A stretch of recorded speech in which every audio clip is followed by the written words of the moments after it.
I've only been in Australia for 2 weeks, but I've been at several conferences, and I would like to imitate my Australian colleagues here, and I ask your forgiveness for any mistakes I may make, but I would like to honor the traditional holders of this land on which we meet, and honor their elders, past, present, and emerging.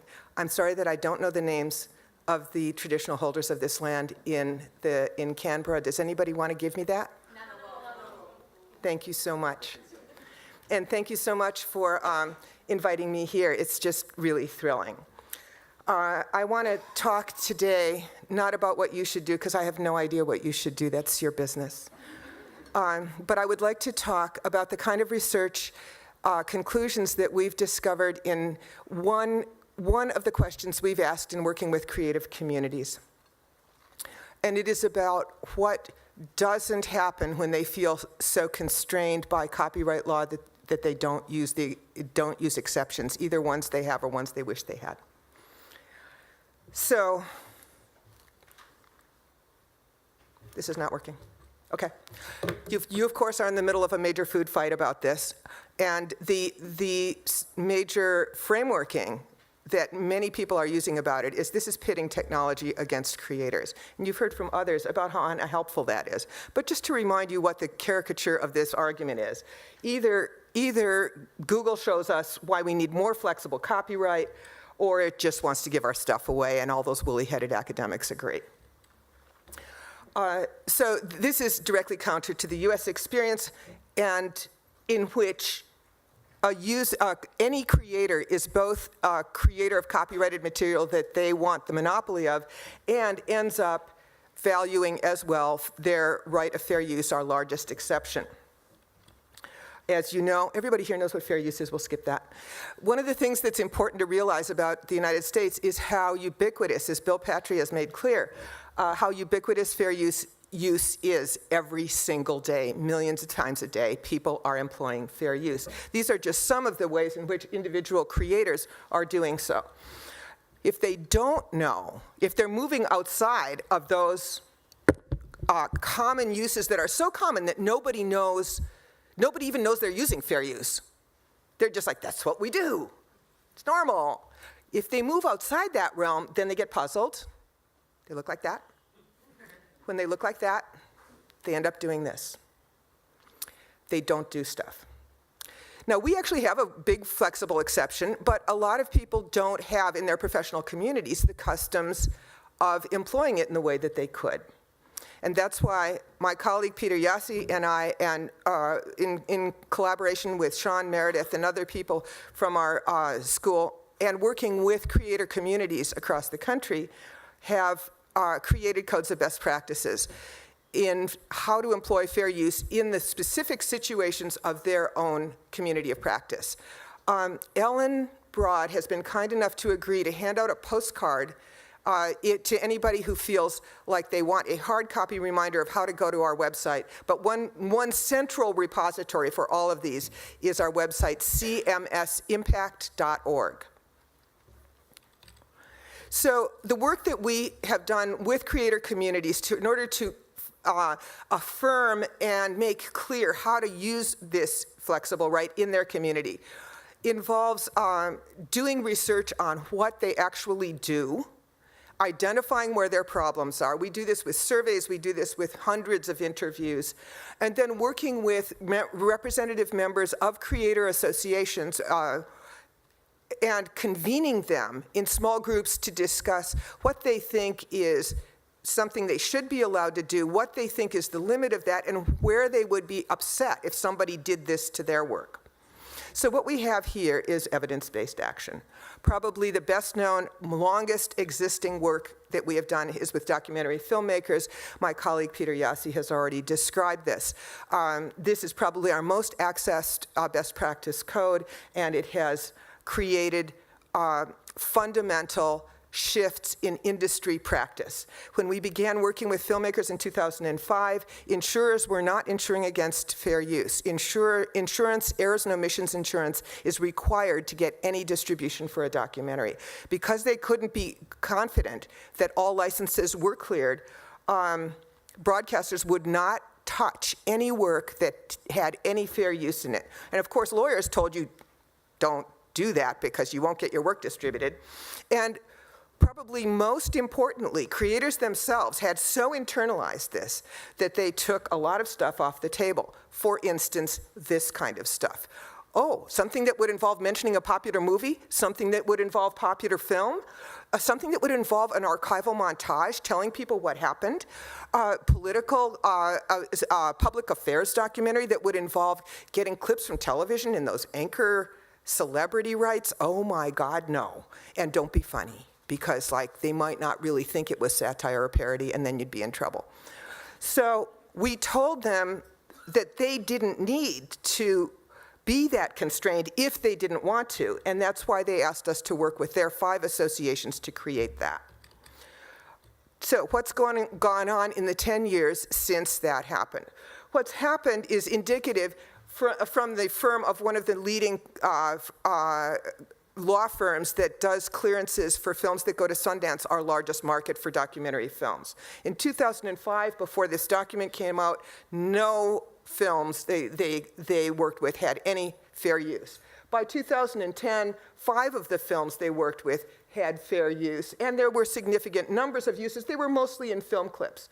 By 2016, you see a broad range of kinds of uses, and there's a lot of them, and there's a lot of films that employ them. So we know that this is one kind of piece of empirical evidence that says the field really did change. And those films that are over there on the far right and the range of materials they're using also demonstrate that people are venturing to make different kinds of work than they did before. People who avoided historical films are now making historical films, for example. People understand fair use better. We did a national survey, and we discovered that most people both say they understand what fair use is, and their understanding agrees with the actual definition. They told us that they are not seeing any pushback from the field. We said, when has somebody denied you fair use? Nobody, the insurers are not denying fair use, neither are broadcasters. The most interesting question to us in some ways was, has fair use hurt my income? Every documentary filmmaker is a producer of future archival material. The film itself becomes archival the second it's made.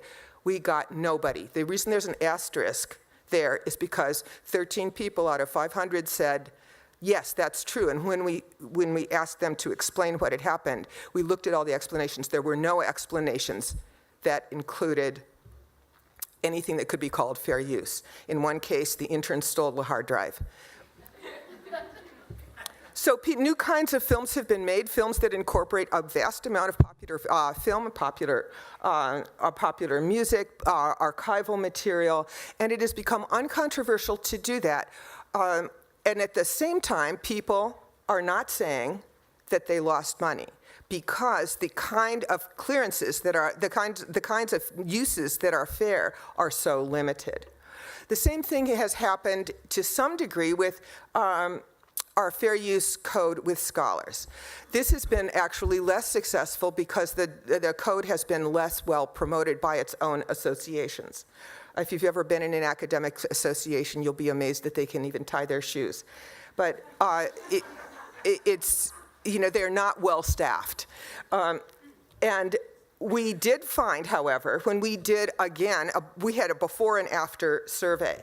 So we found that before they were very constrained. They couldn't get fair use accepted in publications. They were avoiding using copyrighted material in experiments. This is a real challenge if you want to test audience effects, and if you want to find out how people respond to advertisements, if you have to make up your own stuff instead of using actual examples. Putting stuff on an online course platform, which is now normal today, or making a public presentation like this and having their own library tell them that they couldn't display images because they hadn't been approved for copyright, even though all of this stuff would be legal at the time that they made their code in 2008. So in 5 years, this might be TMI, but even more massively TMI slides are coming up. We see that more people have used fair use in 5 years than before. that more people think they understand copyright than before, and more people actually feel frustrated that they haven't been able to use fair use. And that's a good sign, because it shows that they understand that they actually have that right, even though somebody stopped them from doing it. So they're better educated about their rights, and they're actually using them more. Also, even though when we asked, the majority of people did not realize they had a code, the people who did know that they had a code thought that it was useful, and when they used it, they found it very helpful. The area in which we see real advance is among the people who need it most, communication scholars who are doing producing work on digital platforms. There are a couple of examples here. I'm not going to click on them, but I'm happy to make my PowerPoint available to anybody, or else Jess can do it. These are examples of e-journal articles that are loaded with lots of video, images, and text, all of which is fairly used because it's repurposed for a scholarly purpose, and that is uncontroversial. All of these are done on a platform called Scalar, S-C-A-L-A-R, and if you wanted to see lots more examples, you could go to Scalar's site and take a look at what's being done. Librarians also felt very frustrated and asked us to work with them. The most prestigious library association in America, the Association of Research Libraries, we did research to find out what their problems were, and we created their code. What we found out is before they were able to have a consensus in the field around fair use, they had really silly rules about whether you could put copyrighted material into e-reserves. They would say things like, you can put it up once every 3 years, because it should be spontaneous. And so like the other 2 years, presumably you use less effective and less appropriate educational materials. We can't put anything into a physical exhibit in the library, in the lobby, that we don't own the copyright to. So say we want to show different editions of Moby Dick, we can't do that. We have loads of need, we have constant demand from people to make our collections digitally available. We're just not sure if we can. We also have scholars who want to take some of our databases and work with them in non-consumptive use, that wonderful phrase that Bill made us acquainted with this morning. None of that was possible. Today, and this is an example of what Peter was telling you about in developing digital collections for orphan works. There's a collection up at the University of California, Berkeley, of old photographs of the Berkeley campus, donated by generations and generations of Berkeley faculty and locals, and actually they have no idea who, because all of the sourcing material is gone. So they have a whole bunch of old pictures. A lot of them are like of trees and shrubs and hills, and they don't even know what those pictures are of. So they put them all online using this code and another code, the one that Peter referenced on orphan works, and created a way to search them. They also, when you go to that site, have a way for you to say, that's my grandfather's photograph and I don't want you to put it up. But they've had that link used again and again to say, oh my God, that's my grandfather's photograph. I'm so excited to see it up, and here's what that was a photograph of, and can you please add that metadata to the collection? They've never had anybody say, I want my picture down. Another example is the Jacob's Pillow Dance Archive, which is hidden in, Peter, where is it? Upstate New York, somewhere like that? Western, even more inaccessible. Okay, so, it's in some small town somewhere where you're not going to go. And it has probably the master collection of a whole bunch of choreography that would show people what it's like. Do you know how hard it is to teach a student choreography if you can't show them? Do you know how hopeless it is to translate that stuff into text? So they really want to be able to show work. And one of the ways that they used this code was to create an online exhibition that is the front page of their on the front page of their website. And if you go to their website, you will see an opportunity for you to search different kinds of choreography by style, by name of the choreographer, and by year. And you will get a short description, and you will get a short clip showing you that. And that is a taste of what is in their collection. It's just an example of a way to do an online exhibition. So here we have at the top collections, on the bottom we have exhibitions, digital. We most recently worked with visual artists who were the saddest little group of people that I think we've worked with. They lived entirely enclosed in a permissions culture where they really thought that it was, even though they thought of that they knew fair use was available, but they didn't think it was available to them given the culture of their community of practice. And they were doing things that, frankly, to me, were jaw-dropping. Everybody, even a graduate student, a young professor, if they're going to publish an article in an art journal, has to have illustrations. They're talking about the art. They were the simplest work. The simplest articles cost them like $2,000. It could easily get to $20,000. The figures could get gargantuan.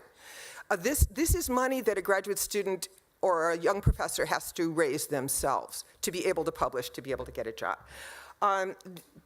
Artists were steering away from digital art, or they were making digital art but not displaying it. Collections were not allowed, they had huge amounts of digital collections, but they were deciding to digitize the public domain stuff, not because they thought the public domain stuff was the most necessary or important for or close to mission of their outfit, but just because it was safe. And then leaving everything else, sometimes making lots of digital copies, but leaving them. And of course, online teaching in the arts, in the visual arts, employs huge amounts of images, multimedia material, and so on. Should that material be locked up in the library for hard copy access or online access only at a library terminal? Should students be able to access it like they access all the rest of their material remotely? We actually did a survey. We know from before, we did a survey afterwards, and we did it almost immediately afterwards. The code had only been out for about 8 or 9 months. We found that 2/3 of the people in this association already knew about the code, which is that is an astonishingly good job of that association. It's a really functional organization. It has 31 employees. I don't know where they get the money. Of those 2/3 who knew about the code, half of them had already used it. Okay, this is really TMI. Only pay attention to the light green. Of the people who used it, the people on top are the people who didn't know about it. The two on the bottom are the people who did. The people who didn't know about it, notice that 3% of them have employed fair use after the code. On the bottom, you see that 8% people who used the code and found it helpful, 8% had used fair use for the first time in their working lives since the code.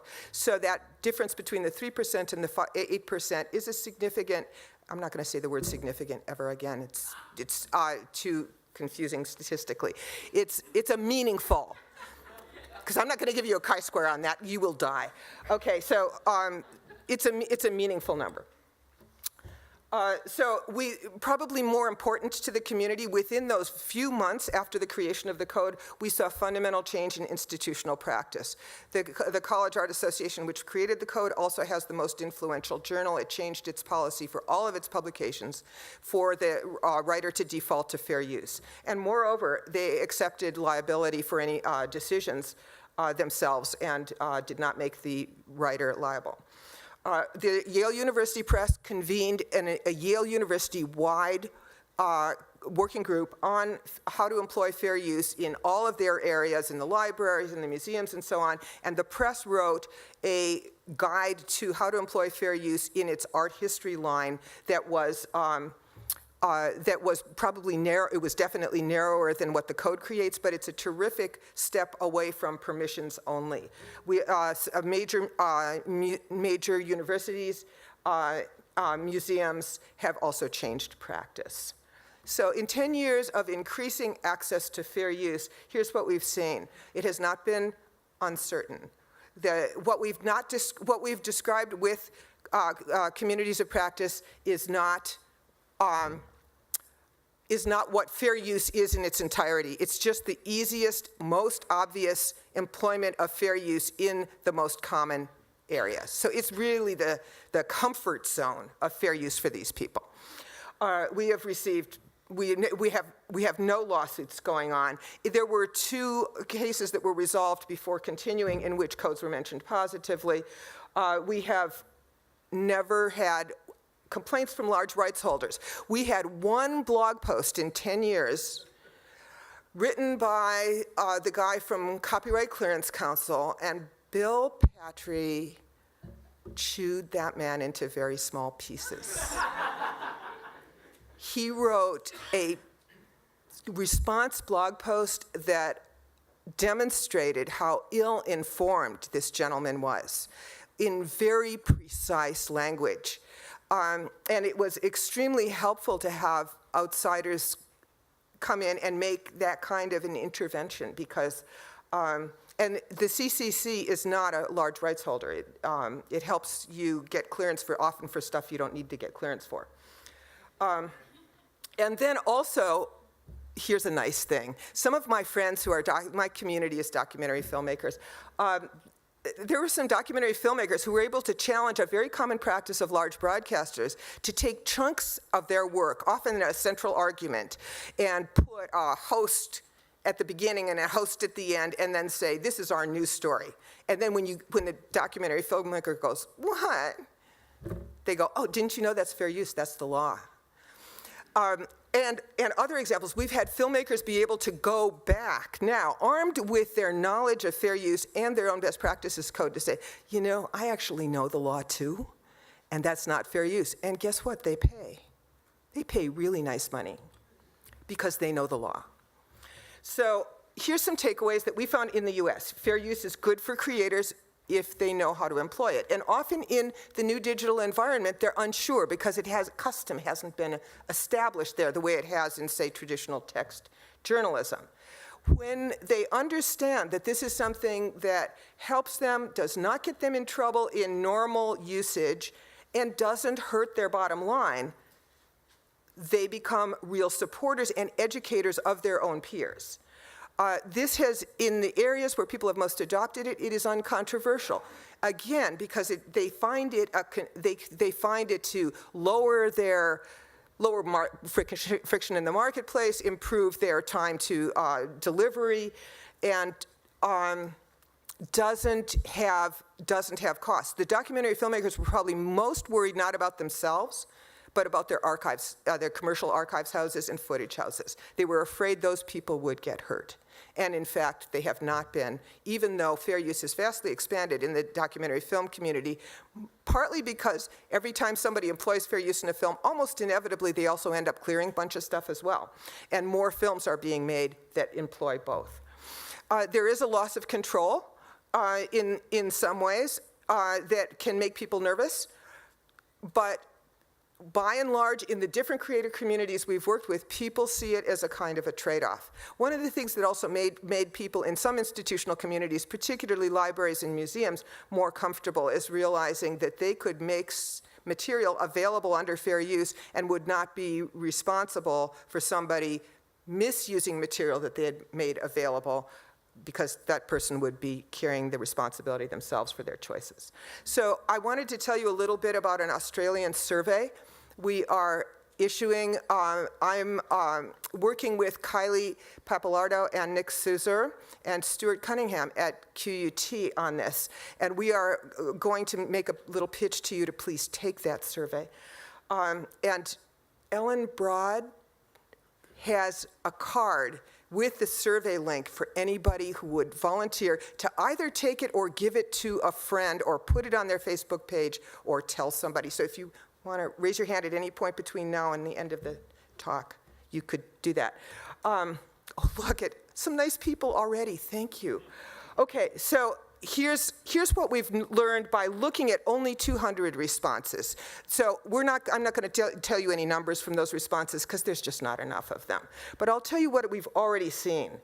Almost everybody in this group seeks permission, Also, more than half of them seek out some kind of exception, which means that they either use an exception, they do Creative Commons, they look for public domain material, or all three. So we have a lot of people who are making stuff who are actively seeking out unlicensed material for some reason. Everybody in this survey loves the exceptions they have. They're using their exceptions.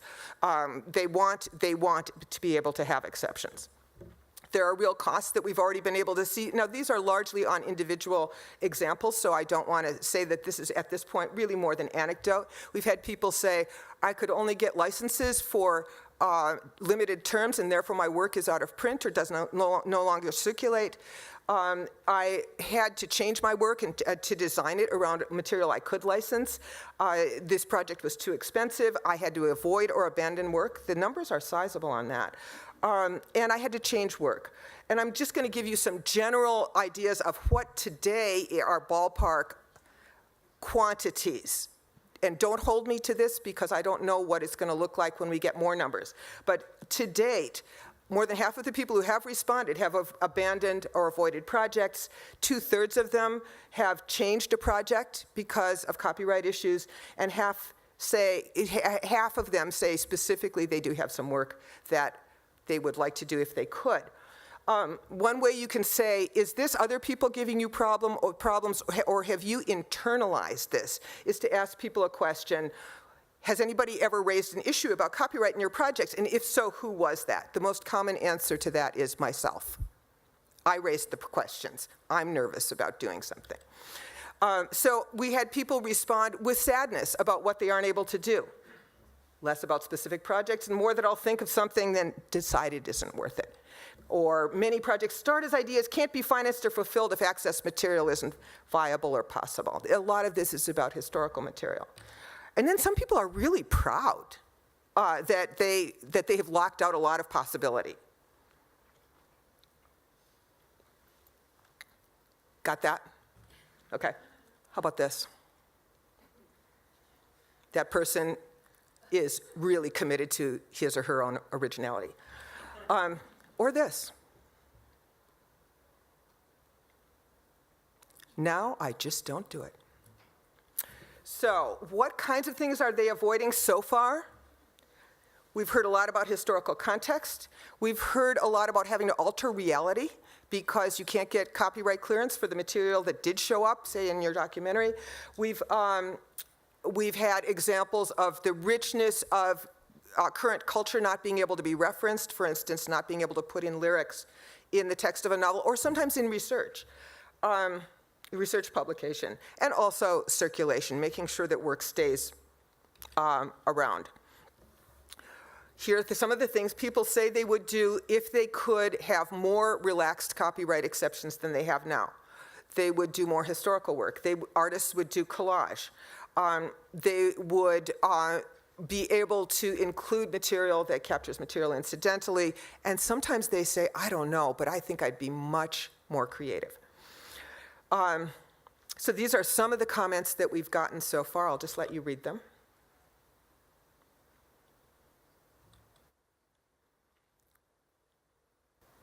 So this comment was from a teacher, and the extended comment says, I need to show my students examples of practice, and I need to show them contemporary examples of practice, and all too often, I have to actually break the law to do this. And this was not this kind of reaction was something that we saw a lot, that people are going ahead and doing stuff that is technically illegal. So there's a lot of tolerated use for people who want to go ahead and do it, especially if they're going to do it in a corner or behind closed doors or something. But they don't necessarily love breaking the law.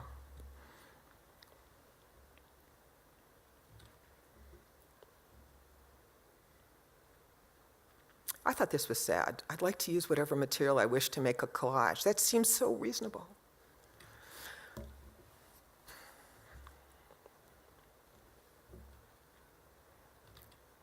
So these things that we've already heard from authors And Kylie and Nick have done some really exciting work doing interviews with people that also have very rich stories involved. These are actually not, these are familiar patterns to what we saw in dealing with creative communities in the US, which were stymied by being uncomfortable interpreting fair use.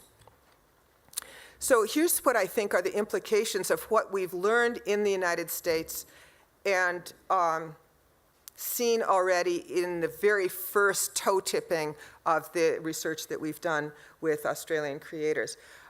I think it's important to listen to people who actually make stuff, not necessarily the people who claim to represent them, but to actually go to actual creators and walk through with them their process. They may or may not be aware, they may not be savvy on copyright.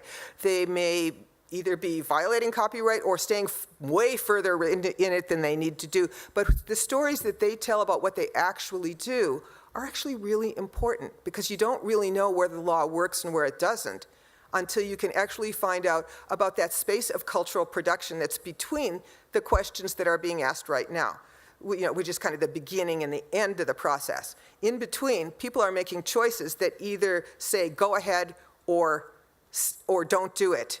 And it's really good to know those, because until you know what's lost, you can't make a benefit and loss calculation about the future of your own culture.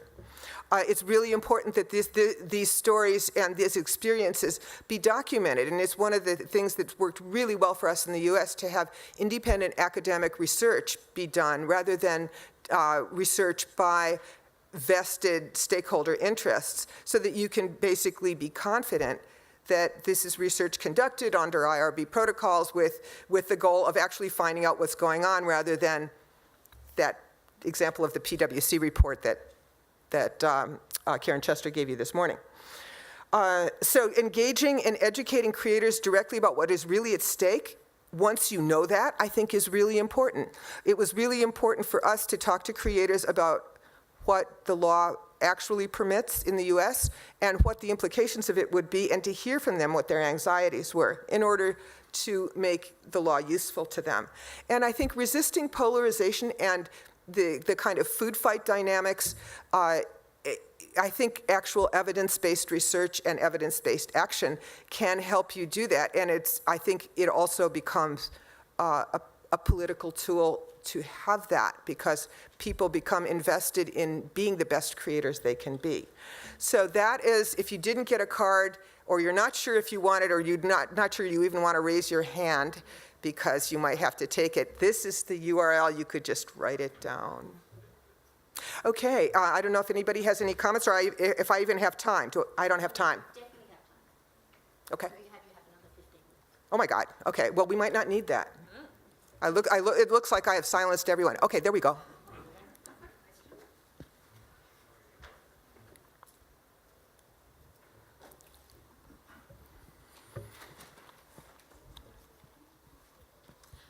I'm Fiona Phillips from the Copyright Council. I represent a whole lot of copyright creators, and thank you. I found your presentation really, really interesting. As someone who does spend their entire working life working with creators and talking about the pros and cons, I just wanted to comment on a couple of things. One thing that came through to me really strongly from the work that you and Peter have done is that so much about what people are doing is not necessarily about the law, but about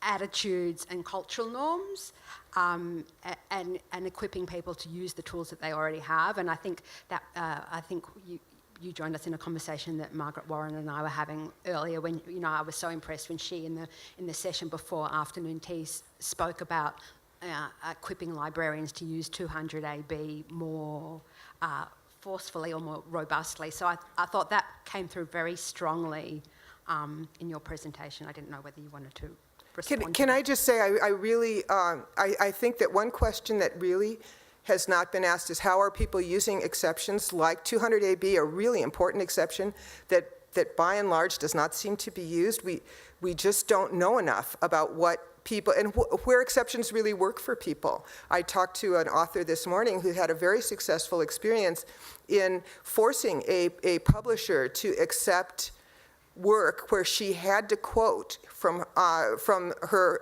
subject's work in her biography.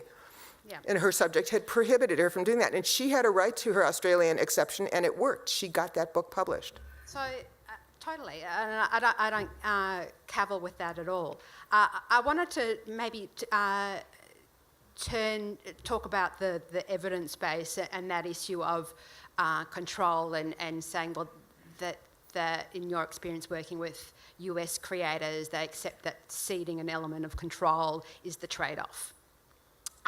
So I've been having an ongoing discussion with some of my member organisations, and you referred to I don't know what the word you used to describe the visual artists, but it didn't make them sound great. But anyway, to my visual arts members, because they're concerned, some of their membership are very concerned about appropriation art and how to facilitate that within the existing system. So not my organisation, but another organisation called the Arts Law Centre of Australia, who also provide a lot of advice to artists, actually did a survey in preparation to putting together their response to government on the Productivity Commission's report. And they had unlike my organisation, which has a particular ideological view, they do not. That was really just to inform their view and how they best represented their stakeholders. One of the really interesting things was that I think they had maybe 600 or 800 respondents, and about 80% of whom said they weren't okay with people using their work without permission. So... Right. I'm not sure whether is this the Voice of the Artist? Yes. Okay. No, this is one you probably haven't seen. It's not the Viscopy one. No, it's not the Viscopy one. This is the Arts Law Centre. If I were in the visual arts in Australia, I would be so massively confused about what fair use is. Viscopy put out a survey that received more than 1,000 responses, and it has 4 central questions that are all scenarios about fair use. And they are typically, I'll give you one example. Somebody goes to your website, peels off an image of your work, copies it, and sells it as their own. Do you think this is fair use? And they're all like that. And I'm like, boy, if I thought that was fair use, I would be outraged. Of course I would hate that. So the questions for this survey, and I'm sure that they're in Arts Law. Is the submission up online yet? I haven't had a chance to look. Viscopy and Copyright Agency have that survey up online. No, it's nothing to do with Viscopy or Copyright Agency. It's a legal centre called the Arts Law Centre of Australia. Okay. Viscopy and Copyright Agency are my members. They're not affiliated with the Arts Law Centre. They put together a survey. The survey did not, I saw the questions, did not involve leading questions. And it wasn't even using the language of fair use. It was asking questions about things with your work. And the response of 80% of people is they wanted someone to ask permission to use their work. Yeah, and I can really see that. You know, one of the things that is a theme all the way through our work with all the communities we've dealt with is, it's slightly different from what you're saying, but everybody says, I want to be recognized. I want credit. I want Can I just finish? I said this was different from what you said. I heard you the first time. So recognition for your work is really, really important to people. When we began working with different communities, particularly with the documentary filmmakers, the first people, and the people about whom I know the most just because they're my people, there was a real concern. There was a perception, which I think is very common in Australia from the limited time I've been able to see it, that copyright is kind of an either-or thing. Either you have control and you have the right to do that, or you've given it all away. And often, this is why I thought it was so interesting that Karen Chester talked about fair use is not free use. If you talk to people about specific cases, which are common fair use cases, and some of which are recognized in Australian exceptions, does someone have a right to reference your work when they're critiquing it or reviewing it? People would be like, yeah, Yeah, otherwise they can't do that, you know? So does somebody have a right to mention and refer to your work and show an example of it when they're doing a scholarly analysis and publishing that work, showing it? People would be like, how otherwise will I be immortalized in the long scholarly literature? Now, I will say that I never met, in the work that we did in the visual arts in the US, I never met an artist who said, I would never give somebody permission to publish an article, to publish my work in an article that critiqued it negatively or that disagreed with my own understanding of my work. We did hear stories of estates that did exactly that said, we will not give you this work because we don't like what you're saying. And that is just straight censorship. So I think what has happened over the years is we have been able to have the field talk to itself and deliberate about what is actually important to them, is that people have come to an awareness that in some cases, their own ability to create requires a certain kind of freedom of access to materials. And there's no way to have that without giving it generally. And I've actually been in meetings with the filmmakers having one person say, I never want people to be able to do anything with my work that I don't approve because they could use it in a way that's inappropriate. And have other filmmakers turn to him and say, I don't actually know how we would have the right to make the work we want to make if those were the terms that we had to live with. Everybody would like to have absolute control over their material and to be able to have these rights, but you can't have both. We think we need the only thing that makes us comfortable here is that fair use is actually quite limited.